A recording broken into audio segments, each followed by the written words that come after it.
ជំរាបសួរខ្ញុំបាទឈ្មោះកុងសុកេងជាបុគ្គលិកកម្មវិធីអំណាចរបស់អង្គការរួមទូរីតនៅក្នុងម៉ោងនេះយើងនឹងរៀនអំពីលំនាំនៃការរំលឹកមេរៀនជាមួយគ្នាមុននឹងយើងរៀនអំពីសកម្មភាពគោលទាំង6នៅក្នុង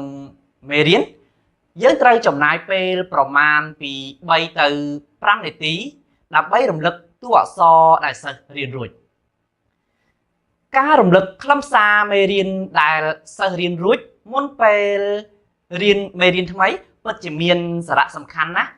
សម្រាប់សិស្សព្រោះវាជាផ្នែកមួយជួយឲ្យសិស្សមានភាពស្ទាត់ជំនាញក្នុងការអានផងដែរដូច្នេះលោកគ្រូអ្នកគ្រូត្រូវចាំថាយើងត្រូវតែរំលឹកមេរៀនជាមួយសិស្សជាប្រចាំដោយដែលយើងបានដឹងមកហើយថាជាទូទៅគ្រូត្រូវរំលឹកមេរៀនមុនពេលចាប់ផ្ដើមបង្រៀនមេរៀនថ្មីហើយទាំងនេះគឺជាសកម្មភាពមួយចំនួនដែលលោកគ្រូអ្នកគ្រូអាចជ្រើសរើសយកមករំលឹកមេរៀនជាមួយសិស្សទី1នោះគឺគ្រូប្រើបណ្ណអក្សររូបភាពដោយលើកបង្ហាញម្ដងមួយឲ្យសិស្សអាននិងធ្វើកាយវិការជាភាសាសញ្ញាតាមអក្សរនោះទី2គ្រូហៅអក្សរទាំងនោះឲ្យសិស្សសរសេរដាក់លើក្តារឈ្នួនរួចកែតម្រូវហើយបន្តិចទៀតនេះលោកគ្រូអ្នកគ្រូនឹងទស្សនាវីដេអូអំពីសកម្មភាពបង្រៀនមេរៀនរំលឹកទាំងអស់គ្នាដោយអនុវត្តតាមលំនាំបង្រៀនលម្អិតនៅក្នុងសៀវភៅណែនាំគ្រូ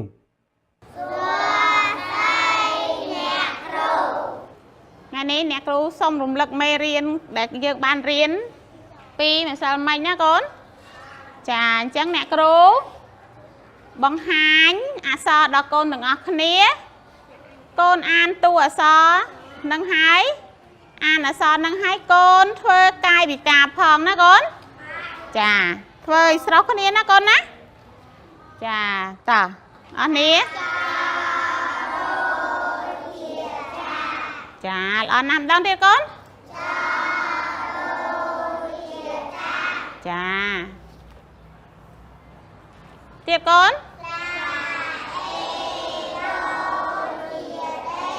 ចាល្អណាស់មួយទៀតណាកូនណាតា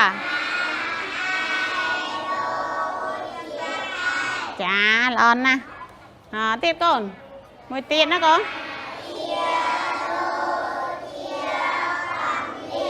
ចាល្អណាស់ចាអញ្ចឹងកូនចាំបានល្អណាចាំទាំងតួអក្សរហើយនឹងកាយវិការលោកគ្រូអ្នកគ្រូទាំងអស់គ្នាទាំងនេះគឺជាជំហានក្នុងការរំលឹកមេរៀន